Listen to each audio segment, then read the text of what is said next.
할렐루야! 오늘도 기도의 자리에 나온 여러분들을 주님의 이름으로 축복합니다. 오늘은 한 주의 시작을 알리는 월요일 9월 26일입니다.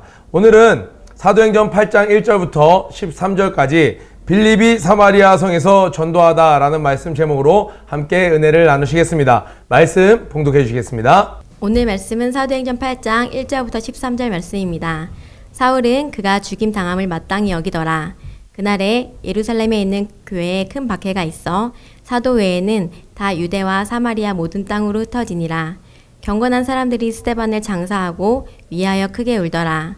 사울이 교회를 전멸할세 각 집에 들어가 남녀를 끌어다가 옥에 넘기니라. 그 흩어진 사람들이 두루 다니며 복음을 말씀을 전할세 빌립이 사마리아 성에 내려가 그리스도를 백성에게 전파하니 무리가 빌립의 말도 듣고 행하는 표적도 보고 한 마음으로 그가 하는 말을 따르더라. 많은 사람에게 불었던 더러운 귀신들이 크게 소리 지르며 나가고 또 많은 중풍병자와 못 걷는 사람들이 나으니 그 성에 큰 기쁨이 있더라. 그 성에 시몬이라 하는 사람이 전부터 있어 마술을 행하여 사마리아 백성을 놀라게 하며 자칭 큰 자라하니 낮은 사람부터 높은 사람까지 다 따르며 이르되 이 사람은 크다 일컫는 하나님의 능력이라 하더라. 오랫동안 그 마술에 놀랐으므로 그들이 따르더니 빌립이 하나님 나라와 및 예수 그리스도의 이름에 관하여 전도함을 그들이 믿고 남녀가 다 세례를 받으니 시몬도 믿고 세례를 받은 후에 전심으로 빌립을 따라다니며 그 나타나는 표적과 큰 능력을 보고 놀라니라. 아멘. 네!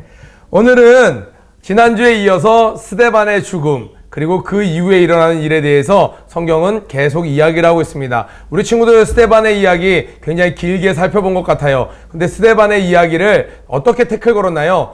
교회에 대해서 핍박을 한다. 교회에 대해서 잘못된 이야기를 한다. 그랬더니 대제사장들이 물어보죠. 이 말이 사실이냐? 교회에 대해서 사실이냐? 네가 한 말이. 그랬더니 스데반이 이야기하는 거예요. 너희들은 유대인들이여 너희들은 하나님이 성전에만 이 예루살렘의 성전에만 있는다고 주장하는데 아니야. 하란에 오기 전에 메소포타미아 지방에 있을 때도 하나님의 영광이 아브라함에게 이야기를 해서 무슨 말이에요? 그 말이 하나님은 이곳에만 계신 게 아니라 하나님은 메소포타미아에도 계셨고 너희들의 조상 너희들이 그렇게 따르는 그 모세가 예루살렘에서 하나님을 만나니? 아니야. 애굽에서 만나니? 아니야. 그는 하나님을 저 광야에서 만났어 라고 이야기를 하는 거예요. 스데반이 이야기하는 그 주제는 점점 어디로 가고 있어요? 과거에 그 솔로몬이 지었던 성전에 하나님의 영광이 임했지만 오늘날 여러분 오순절 사건 기억하시죠? 하나님의 영광이 임해야 돼요. 모세 때는요. 그 만들었던 구약의 타버너클 그 성막에 임했어요.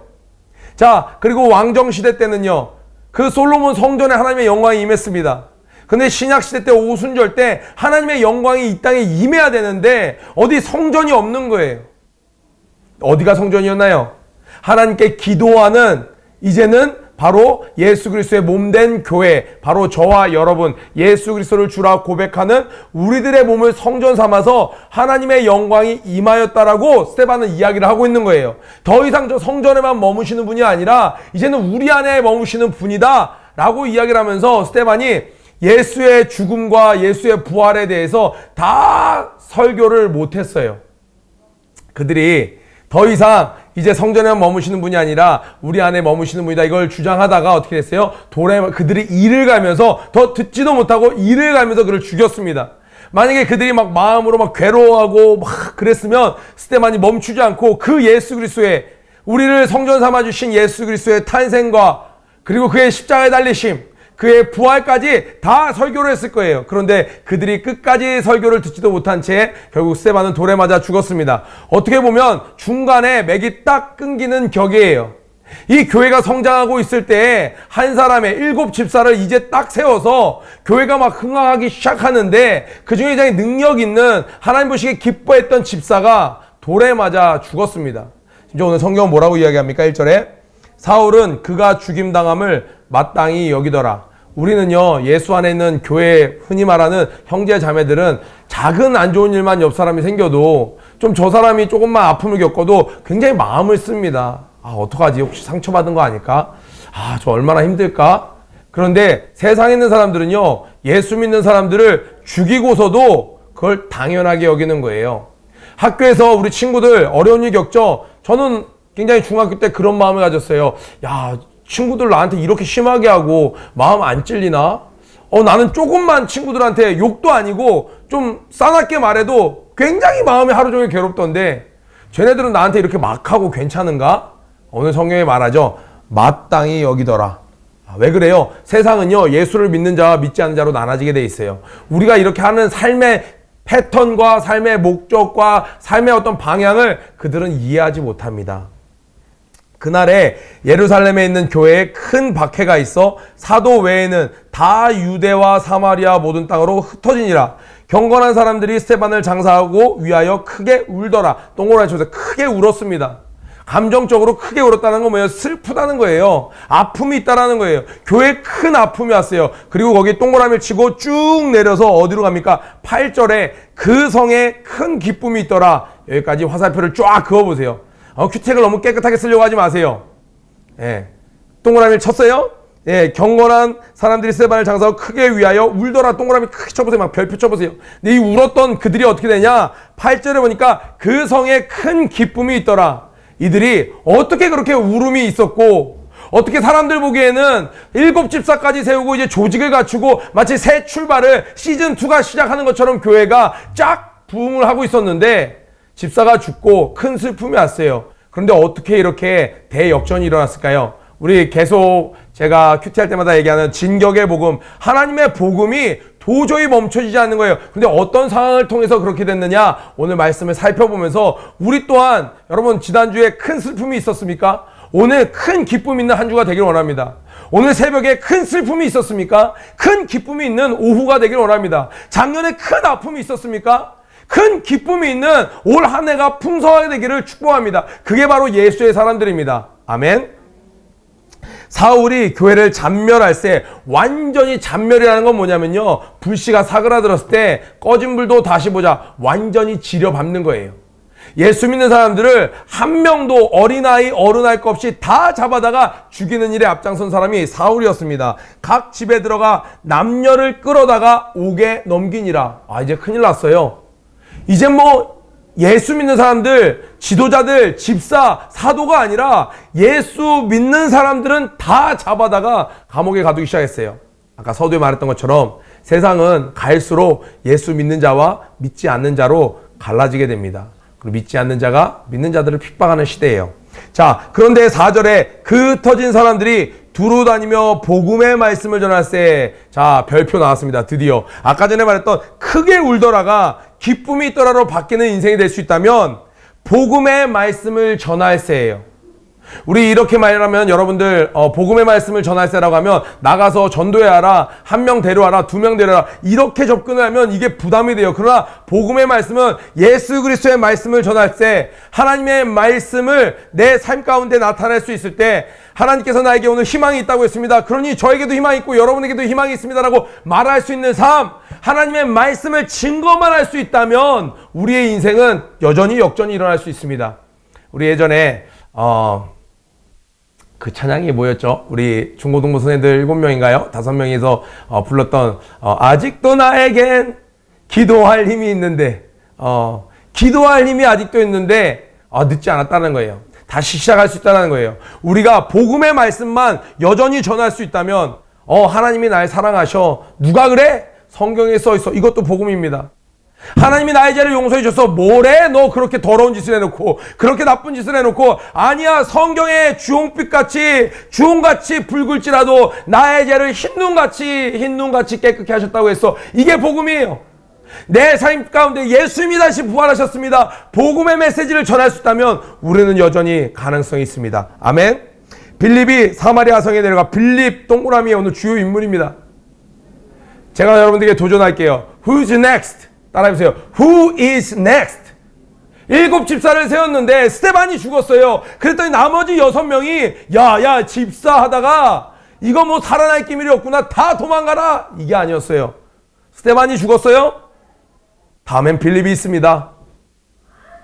7 집사는요, 아니요, 예수의 사람은요, 예수에게 목숨을 건 사람이에요. 목숨을 걸었다는 건 목숨을 아무렇지도 않게 여긴다는 게 아니라 예수를 위하여 죽음을 두려워하지 않는다는 겁니다. 7 집사 스데반이 죽었어요. 돌에 맞아 죽었대요.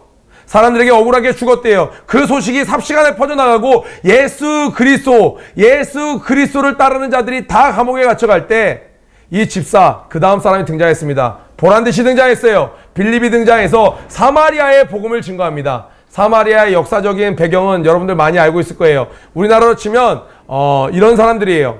친일파들이 모여 사는 곳. 이 민족성을 배신한 사람들이 모여 사는 그 마을, 상종도 하지 않고 배신자다, 혼합된 민족이다, 우리 민족이 아니다, 사람들의 멸시천대를 받는 그곳이었습니다. 그 말씀이 증거될 때 가장 더러운 그 낮은 곳까지 복음이 증거되는 거예요. 여러분 삶에 말씀으로 채워질 때 여러분 고쳐지지 않았던 여러분의 습관들, 옛날에 도저히 떠올리고 싶지 않은 여러분의 트라우마들, 여러분의 약한 거, 연약한 거, 모든 것이 다 새롭게 되는 것이 언제 그렇게 된다고요? 말씀이 전파될 때. 할렐루야! 이 말씀이 여러분 삶 가운데 그대로 이루어지길 축복합니다. 다시 한번 질문할게요. 스데반이 예수 그리스도의 품에 안겼습니다. 우리 중고등부에선 Who's next? 누가 되시겠습니까? 총회장 목사님의 뒤를 이어서, 이세 목사님의 뒤를 이어서 그 다음은 제가 여기 있습니다 하는 친구는 과연 누가 되겠습니까? 과연 어떤 교사가 되겠습니까? 다음은 접니다. 저기에서 먼저 했습니까? 이젠 내가 있습니다, 주님. 빌립은 스데반과 친한지 안 친한지 모르겠어요. 그런데 7 집사라는 그 테두리 안에서 너무나도 명예로운 선택을 합니다. 스데반 뒤에 그도 담대히 사마리아에 가서 복음을 증거합니다. 그랬더니 하나님께서는 역시나 함께 역사해 주셨어요. 무리가 빌립의 말을 듣고 행하는 표적도 보고 한마음으로 그가 하는 말을 따르더라. 많은 사람에게 붙었던 더러운 귀신들이 크게 소리를 지르며 나가고 또 많은 중풍병자와 못 걷는 사람이 나으니 8절에 그 성에 큰 기쁨이 있었더라. 그래서 9절, 10절, 11절에 시몬에 대한 이야기가 쭉 나와요. 우리 시몬 2주전에 설교 시간에 한번 살펴봤죠? 자, 오늘은 한 가지만 더 짚어볼게요. 다른 사람들이 다 떠나갔어요. 다 사람들이 떠나가는데 오늘 성경에 독특한 표현이 나옵니다. 자, 1절에 사도 외에는 한번 밑줄 쳐보세요. 사도들은 왜 안 떠났을까요? 사도들은 왜 그 자리에, 왜 그 핍박이 있는 예루살렘에 사도 외에는 다 떠났다는 거예요. 사도만 남은 거예요. 사도들은 왜 안 떠났을까요? 목숨이 위험한데. 예수님이 떠나라는 명령이 없었어요.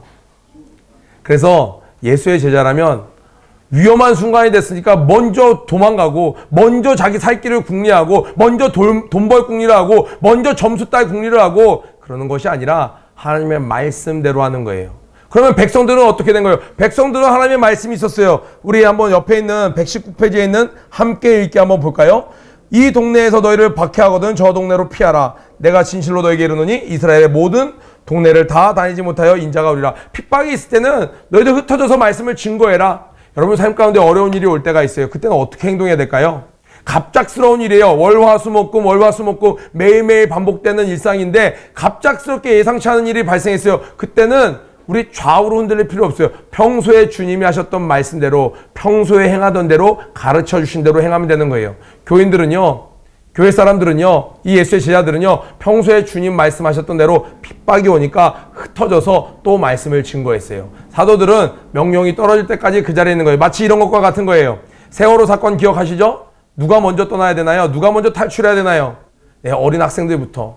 거기 있는 조타수들은요, 선장은요, 마지막까지 그 자리를 지키면서 모두가 안전하게 나가는 걸 확인해야 되는 것이죠. 이게 리더의 몫이죠. 그래서 사도들은 예수의 명령이 있기 전까지는 그 자리에 있었습니다. 그래서 베드로가 어떻게 됐어요? 결국에 십자가에 거꾸로 매달려 예수 그리스도의 뒤를 따르는 아름다운 죽음을 맞이했습니다. 우리 사랑하는 중고등부 친구 여러분, 코로나 시국이 왔었죠? 이제 코 시국 이제 끝나죠. 오늘부터 마스크 안 하죠? 할렐루. 코로나 동안에 너무나도 예상치 못했던 일이에요. 인류 역사상 없었던 일이에요. 그러나 매일매일 듣는 하나님 말씀대로 쉬지 말고 기도했던 친구들은 코로나 아무 문제 안 돼요. 범사에 감사했던 친구들 아무 문제 안 돼요.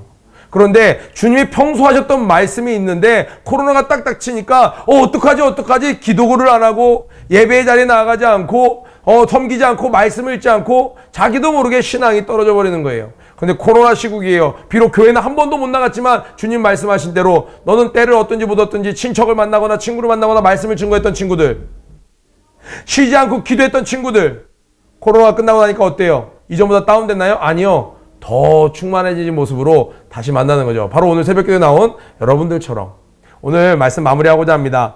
오늘 여러분의 두 가지 도전했어요. Who's next? 스테반이 갔더니 빌립이 나타났네요. 중고등부에서 이 여러 가지 작은 사역들, 큰 사역들 가운데 이제 누가 예수의 다음이 되겠습니까? 누가 초인양 목사님의 다음이 되겠습니까? 이시대 목사님의 다음이 되겠습니까? 어린 청소년들이요, 한번 도전하십시오. 오늘 이 새벽에 결단하세요. 하나님이 그 기도를 들으시고 빌립과 함께 역사하셨던 것처럼 여러분들과 함께 역사하시리라 믿습니다. 두 번째로, 여러분 삶에 말도 안 되는 핍박이 왔어요. 그런데 그 울음으로, 저도 가끔 울어요. 전 자주 울어요. 근데 그 눈물을 하나님이 큰 기쁨으로 바꿔주시는 건 항상 말씀을 증거할 때예요. 하나님의 복음을 전파할 때 우리 큐티팀 그렇게 힘들고 지치고 피곤하다도 말씀 묵상하면서 글 만들고 편집하고 하다 보면 자기가 회복돼요. 기쁨이 생기는 거예요. 여러분 삶 가운데 얼마나 말씀을 증거하고 있는지 한번 점검하는 한 주, 그리고 9월 마무리, 그리고 마지막 4분기 되는 여러분들에게 주님으로 축복합니다. 9회 치고 아침 기도에 마치도록 하겠습니다. 고! 준비! 런 앤 플레이! 시작! 모든 일에 전심전력하는 하루가 되자! 여러분 사랑합니다. 승리하세요.